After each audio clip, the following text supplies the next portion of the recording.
नमस्कार दोस्तों, आप सभी का स्वागत है इस ऑनलाइन स्टडी क्लास वीर पथ पर। आज के इस वीडियो में हम सिंचाई परियोजनाएं शुरू करने वाले हैं। कल तक के वीडियोस में राजस्थान की जिलें कंप्लीट हो गई हैं। अब शुरू करते हैं सिंचाई परियोजनाएं। तो आज सिंचाई परियोजनाएं शुरू करें उससे पहले कुछ एक फैक्ट्स, क्योंकि सिंचाई परियोजनाएं पढ़ने के लिए सिंचाई क्या है उसके बारे में कुछ जानकारी जरूरी है और उसके लिए एग्जाम में आने लायक कुछ इंपॉर्टेंट फैक्ट्स जानना बहुत जरूरी है। तो एक एक करके जानते हैं ये फैक्ट्स। तो सबसे पहला पॉइंट, भारत के कुल क्षेत्रफल का राजस्थान में कितना है। ये सबसे पहले वीडियोस में सामान्य जानकारी थी, राजस्थान का सामान्य परिचय, उसमें हमने पढ़ा था भारत के कुल क्षेत्रफल का राजस्थान में कितना है, तो 10.41%। साधारण इजी है, ये सबको लगभग आना चाहिए ये तो। फिर अपना मेन पॉइंट यहां पर और आ रहा है, भारत के यहां पर यही पॉइंट है, भारत के कुल क्षेत्रफल का राजस्थान में था ये तो 10.41, और अब है भारत के कुल कृषित क्षेत्रफल का। ध्यान रखना यहां पे कृषित है, भारत में जितना कृषित क्षेत्रफल है उसमें से राजस्थान का कितना भाग है, तो है लगभग 11%, मतलब लगभग में बराबर है। कुल क्षेत्रफल का है, भौगोलिक क्षेत्रफल पूरा भारत का और राजस्थान का हिस्सा 10.41%। कृषित क्षेत्रफल जहां पे कृषि की जाती है, कृषि योग्य है भूमि, उसमें से उस भूमि को गिना जाए तो राजस्थान का भाग कितना है, 11%। ये हो गया। अब देश के कुल जल संसाधनों का राजस्थान में कितना है, तीनों पॉइंट में ये ध्यान रखना, यहां पे भारत के और यहां पे राजस्थान में, इन दोनों में भी। तो देश में जितने जल संसाधन हैं उनके राजस्थान में कितने हैं, तो ध्यान रखना 1.16%, यानी 1.16%। क्षेत्रफल तो, कृषित क्षेत्रफल तो 11% है, लेकिन सिंचाई के साधन यानी जल संसाधन है वो क्या है, कम है। पूरे भारत में जितने जल संसाधन है उनके मात्र 1.16% ही राजस्थान में है। और बात करते हैं आगे, राजस्थान के कुल भौगोलिक क्षेत्र में से कृषित क्षेत्रफल कितना है। ये तो भारत की तुलना हो गई, ये तीनों पॉइंट तो भारत का, राजस्थान, भारत में राजस्थान का कौन सा स्थान है वो बताया गया है। लेकिन यहां पर ध्यान से देखना आप, राजस्थान के कुल भौगोलिक क्षेत्र में से कृषित क्षेत्रफल कितना है, तो यहां पर ध्यान रखना आप 49.53%। राजस्थान का कुल क्षेत्रफल हमने पढ़ा था 3,42,239 वर्ग किलोमीटर, उसमें से 49.53% क्षेत्रफल है वो कृषि योग्य है, कृषित क्षेत्रफल है। अब आगे पॉइंट देखते हैं, राजस्थान के कुल कृषित क्षेत्र में से जितना कृषित है, मतलब ये कृषि योग्य है, उसमें से सिंचित क्षेत्र कितना है, तो सिंचित क्षेत्र है 30%। 30% है वो सिंचित है। अब ध्यान रखना, राजस्थान का लगभग 2/3 भाग, यानी 3 में से दूसरा भाग है वो बारानी क्षेत्र है। बारानी क्षेत्र का अर्थ होता है जो बारिश पर डिपेंड है, यानी पूरी तरह से वर्षा पर निर्भर है, वो क्षेत्र बारानी क्षेत्र कहलाता है। बारानी क्षेत्र ज्यादा है और सिंचित क्षेत्र कम है, ये भी ध्यान रखें आप। अब सिंचित है तो सर्वाधिक सिंचित जिला कौन सा है, तो सर्वाधिक सिंचित जिला है गंगानगर। गंगानगर में सबसे ज्यादा सिंचाई होती है क्योंकि नहर है ज्यादा वहां पे, तो गंगानगर में 87% भाग है सिंचित है। सिर्फ 13% भाग ऐसा है जो सिर्फ बारिश होने पर बोया जाता है, यानी खरीफ के समय। खरीफ फसल होती है जो अब शुरू हो रही है, बारिश ये अभी भी हो रही है, बूंदाबांदी हो रही है बाहर, इसी कारण ये आज का वीडियो भी थोड़ा लेट आ रहा है आपके सामने। तो देखें आप, न्यूनतम सिंचित जिला, ये तो सर्वाधिक है, न्यूनतम सिंचित जिला है वो है चूरू, जहां पर मात्र 5% है वहां पर सिंचाई होती है, बाकी 95% बारिश पर डिपेंड है। बारिश होगी खरीफ के फसल के समय तो फसल होगी, नहीं तो कोई नहीं। अब ये पॉइंट हो गए कृषि क्षेत्र में से भी, और बाकी ये कृषि संबंधित है, वो कृषि का चैप्टर पढ़ेंगे उस टाइम और ज्यादा डिटेल में पढ़ेंगे एक एक पॉइंट का। ये अभी इसीलिए बताया क्योंकि ये सिंचाई शब्द आ गया है, तो इसके लिए ये जानकारी बहुत जरूरी थी, इसलिए ये साथ में बताए हैं। अब सिंचाई के साधन, राजस्थान में सिंचाई के साधन कौन कौन से, इसके क्वेश्चन भी पूछे जाते हैं, ध्यान रखें आप। कुएं, नलकूप, नहरें, तालाब, नदियां, नाले वगैरह अन्य साधन, ये है सिंचाई के साधन। तो सबसे ज्यादा सिंचाई कुएं व नलकूपों द्वारा होती है। कुएं व नलकूप दोनों को शामिल करें तो 65.57%। ये एग्जाम में क्वेश्चन पूछा गया है, राजस्थान में सर्वाधिक सिंचाई किन साधनों से होती है, कुएं व नलकूप शामिल ऑप्शन था और यही सही था। इसमें 65.57%, यानी जितना कृषित क्षेत्रफल है, ये सिंचित वाला, सिंचित की बात कर रहा हूं, जितना सिंचित क्षेत्र है उसका 65.57% क्षेत्र है वो कुएं व नलकूपों से सिंचाई होती है। नहरों से 32.84% भाग, तालाबों से मात्र 0.47% और नदियों से 0.3%, और भी कुछ 1% बचा है तो वो कुछ अन्य साधन है। और अब अन्य लिखकर कर सकते हैं उसमें अलग से। अब ये सर्वाधिक कहां पर है, न्यूनतम कहां पर है, वो देखें आप।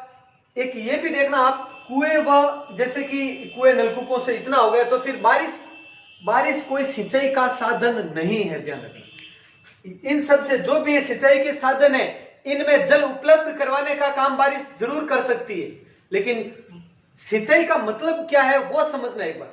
सिंचाई का अर्थ होता है जहां पर प्राकृतिक तरीकों से, ध्यान रखें, प्राकृतिक तरीकों से जल उपलब्ध नहीं होता हो तो वहां पर कुछ कृत्रिम यानी मानवकृत साधनों से सिंचाई या उनको जल उपलब्ध करवाया जाता है फसलों को। ध्यान रखें, प्राकृतिक अगर नहीं हो तो कृत्रिम तरीकों से जल उपलब्ध करवाया जाता है, तो उस तकनीक को सिंचाई कहते हैं बस। तो बारिश वाली तो फिर बारानी हो गई, ध्यान रखा। ये बारानी, कभी भी ये शब्द आए, ये कृषि पढ़ेंगे चैप्टर तो बार बार शब्द आएगा, सिंचित क्षेत्र, बारानी क्षेत्र और बारानी फसलें। बारानी का अर्थ होता है जो कि बारिश पर डिपेंड हो, जिनको सिंचाई की आवश्यकता नहीं पड़े, तो वो बारानी क्षेत्र कहलाता है। तो अब कुओं द्वारा सर्वाधिक सिंचाई कहां पर होती है, जयपुर में। और अगर बाग पूछ लें राजस्थान के किस बाग में, तो वो पूर्वी राजस्थान। पूर्वी राजस्थान, जयपुर भी उसी का हिस्सा है। जयपुर, अलवर, भरतपुर, धौलपुर वगैरह वो क्षेत्र है, वहां पर सर्वाधिक कुओं द्वारा सिंचाई की जाती है। और न्यूनतम गंगानगर, ध्यान रखें, न्यूनतम कुओं द्वारा सिंचाई गंगानगर में, यानी उत्तरी राजस्थान में। क्षेत्र भी साथ साथ में ध्यान रखना, कई बार जिले नहीं देते हैं और वो क्षेत्र पूछ लेते हैं ऑप्शन में। अगर उत्तरी राजस्थान दे दिया तो गंगानगर उत्तरी राजस्थान में ही तो है, तो वो हो गया। नलकूप यानी ट्यूबवेल, भरतपुर में सर्वाधिक, वही कुएं व नलकूपों द्वारा पूर्वी राजस्थान, तो भरतपुर भी पूर्वी राजस्थान में ही है। और न्यूनतम नलकूपों द्वारा है वो उदयपुर में सिंचाई की जाती है, ध्यान रखें। नहरों द्वारा सर्वाधिक गंगानगर में, नहरों द्वारा सर्वाधिक सिंचाई गंगानगर में, और सबसे कम नहरों द्वारा जयपुर में। कुएं और नहर न्यूनतम और सर्वाधिक में ऑपोजिट है, यहाँ पे गंगानगर सबसे कम था तो अट बदलो पूर्व लियो। नहरों में सर्वाधिक गंगानगर में सिंचाई होती है नहरों से, और सबसे कम जयपुर में। तालाबों से भीलवाड़ा में सर्वाधिक, गंगानगर में न्यूनतम। और नदियों द्वारा दक्षिणी राजस्थान में, जिसमें बांसवाड़ा, डूंगरपुर, प्रतापगढ़, चित्तौड़गढ़, कोटा, झालावाड़ वगैरह ये सब क्षेत्र है, उसमें कुछ स्थानों पर। और न्यूनतम उत्तरी पश्चिमी राजस्थान, उत्तरी पश्चिमी राजस्थान में तो नदी, उत्तरी राजस्थान में तो है ही नहीं, एक घग्गर नदी है, वो भी आंतरिक नदी है, कोई नित्यवाही है नहीं। और इधर पश्चिम की बात करें तो लूणी नदी एक मात्र है, लेकिन वो भी नित्यवाही है नहीं, तो सबसे कम उत्तरी पश्चिमी राजस्थान में। तो ये हो गए कुछ एक फैक्ट्स, ये आप नोट कर ले, स्क्रीनशॉट ले ले आराम से। अब करते हैं आगे, सिंचाई परियोजनाओं के बारे में ध्यान से समझे आप। लघु सिंचाई परियोजनाएं, मध्यम सिंचाई परियोजनाएं और दीर्घ सिंचाई परियोजनाएं, तीन प्रकार। ये तो है परियोजनाओं के प्रकार। ये क्या है, किसे कहते हैं, वो ध्यान से समझने। लघु सिंचाई परियोजनाएं वे होती है जिसमें जो कृषित क्षेत्रफल है वो 2000 हेक्टेयर से कम,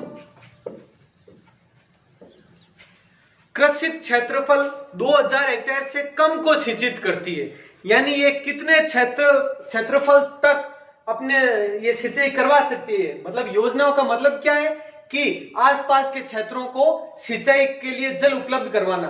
तो अगर 2000 हेक्टेयर से कम के क्षेत्रफल तक को अगर ये सिंचाई हेतु जल उपलब्ध करवाती है तो वो लघु सिंचाई परियोजनाएं कहलाती है। लघु यानी छोटी। अब मध्यम सिंचाई परियोजना की बात करें तो 2000 से लगाकर 10,000 हेक्टेयर तक, यानी 2000 से कम हो तो यानी कम सिंचित क्षेत्र, यानी सिंचाई कहां तक पहुंच सके 2000 से कम, 2000 से लगाकर 10,000 हेक्टेयर तक मध्यम, और दीर्घ की बात करें तो 10,000 हेक्टेयर से अधिक।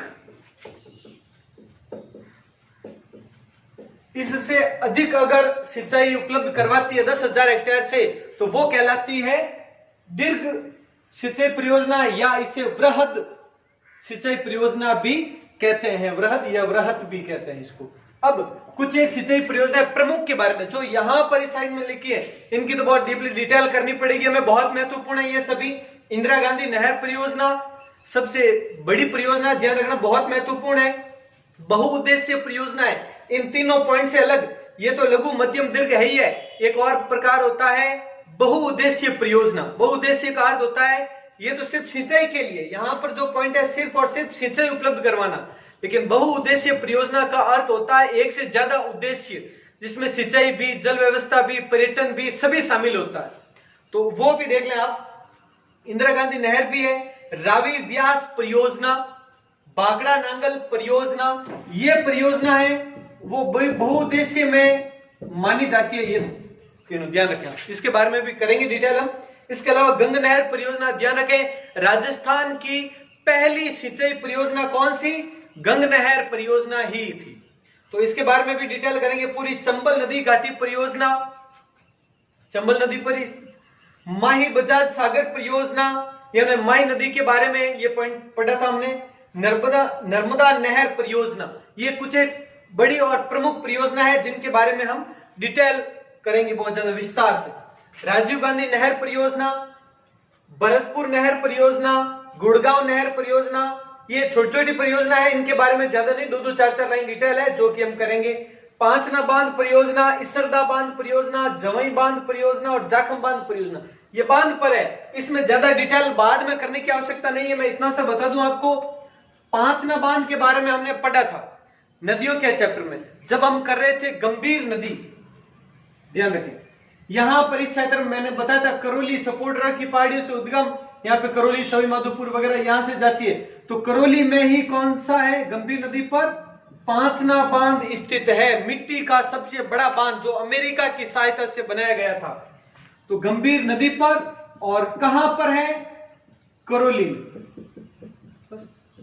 ज्यादा डिटेल की आवश्यकता नहीं है, करौली में है, गंभीर नदी पर है। पांचना बांध परियोजना, इसरदा बांध परियोजना, ये भी हमने पढ़ा था जब बनास नदी पढ़ी जा रही थी, उस समय आपको बताया था इसरदा सवाई माधोपुर में, और नदी कौन सी? बनास नदी, और जिला हो गया आपके सवाई माधोपुर, इसरदा परियोजना। उसके अलावा जवई बांध परियोजना, नदी कौन सी? जवई नदी, इसमें कोई प्रॉब्लम है ही नहीं। और ये कहां पर है? तो ये सुमेरपुर में है, पाली में स्थित है। जाखम बांध परियोजना 81 मीटर, सबसे ऊंचा बांध, ये तो मिट्टी का सबसे बड़ा बांध, और ये सबसे ऊंचा बांध 81 मीटर है। नदी कौन सी? जाखम नदी, और जिला कौन सा? प्रतापगढ़।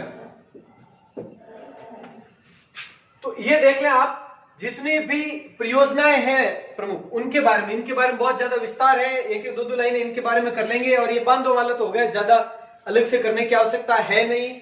ये पॉइंट है, नोट डाउन कर ले, स्क्रीनशॉट ले ले, बाद में करते आगे। तो दोस्तों आज के इस वीडियो में हम इतना ही कर पाएंगे। ध्यान रखें, मौसम का भी है कारण, क्योंकि अभी अंधेरा हो जाएगा, पूरा हो नहीं पाएगा ये चैप्टर, तो अगले वीडियो में करेंगे हम। वैसे तो इंदिरा गांधी नहर परियोजना के बारे में विस्तार से शुरू करेंगे हम अगले वीडियो में, इनके बारे में एक एक डिटेल कर लेंगे। तो इस वीडियो में इतना ही, तो मिलते हैं अगले वीडियो में। जय हिंद, जय भारत।